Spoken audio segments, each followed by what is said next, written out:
podcast.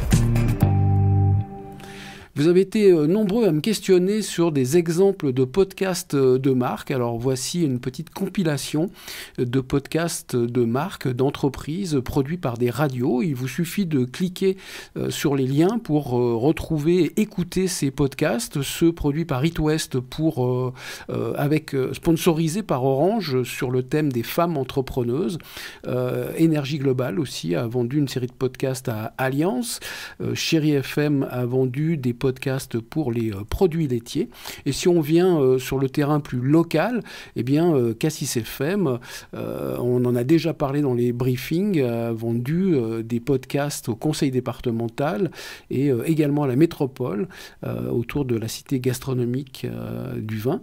Et puis en Alsace, c'est Top Music qui a vendu pas mal de podcasts et une grosse série qui continue d'ailleurs, je crois, pour la CCI, Alsace Eurométropole. Et de manière très locale, Globule Radio, ici à Chamonix, avait déjà vendu il y a quelques années maintenant des podcasts pour des activités touristiques. Voilà aussi des exemples de podcasts de marque, si ça vous intéresse, de regarder ce qui se fait, d'écouter ce qui se fait dans d'autres domaines.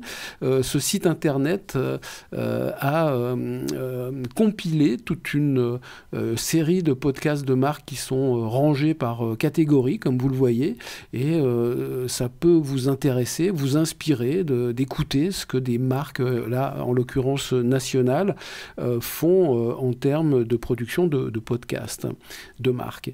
Et puis enfin, pour vous aider, parce que ça fait partie de beaucoup de questions que vous me posez en dehors des briefings, c'est combien on peut vendre des podcasts. Ben voilà, je vous donne une échelle entre 1 euro et 5 000 euros à l'unité. Ça dépend évidemment de la complexité de la production des podcasts, mais si vous voulez regarder par exemple comment construire un tarif, eh bien voilà, vous allez commencer par chiffrer la production sur différents types de formats.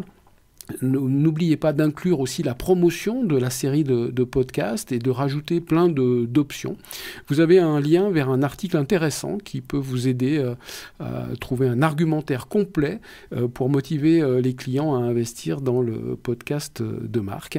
Et enfin, voici quelques exemples de tarifs locaux. L'exemple de Cassis FM, et on remercie Franck Pelou et son équipe de partager cette offre commerciale. Vous voyez qu'on tourne autour de 700-800 euros l'unité les podcasts, et que dès qu'on en fait un peu plus, mais je vous conseille de ne jamais vendre moins de 10 podcasts en fait, de séries de podcasts, eh bien ça fait descendre un peu le prix.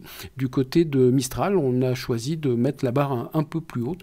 Et puis si ça vous intéresse, pour bien calculer vos offres, je vous ai trouvé 3 articles très intéressants. Il vous suffit de cliquer sur les liens pour découvrir tout ça.